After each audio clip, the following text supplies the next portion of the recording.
The chapters of Blunderstone Rookery.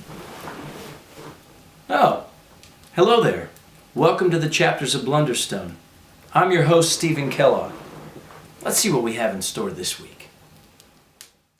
Chapter 8, Good Red Wine. She pours a glass of good red wine. Do you mind, he says, and does the same. The wedding photo in the hall stares back at strangers from its frame.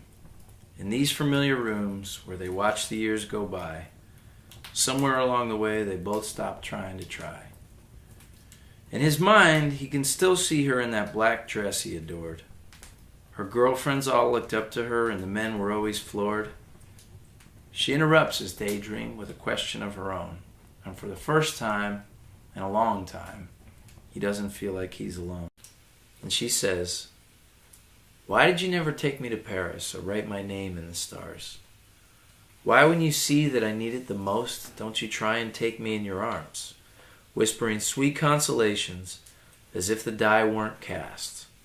He looked surprised and said, "I guess because you never asked. You never asked. There's nothing that I can do that can change the past." And in her mind, she can still see him on his graduation day, with a beard and horn-rimmed glasses and a smile that seemed to say, "You'll never want for anything if you stick close by me." He interrupts her daydream and says, "I know what you mean. But why do you roll your eyes at my stories and the jokes that you used to like?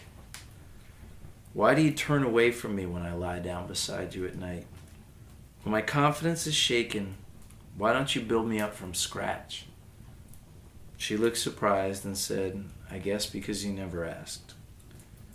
You never asked, and there's nothing that we can do to change the past. So right now I'm asking, do you love me? Right now I'm asking, do you still give a damn? Thank God for red wine and an antique kitchen light that lets the shadows dance across the floor and hit both their faces just right, till they're saying, why don't we take a blanket out back and watch the stars from our lawn? We can pretend it's the banks of the Seine, laugh at those dumb old stories till just before dawn. Then we'll make it like the first time, or as if it were our last. We'll answer every question we were too afraid to ask. The answer's always no, if you never dare to ask."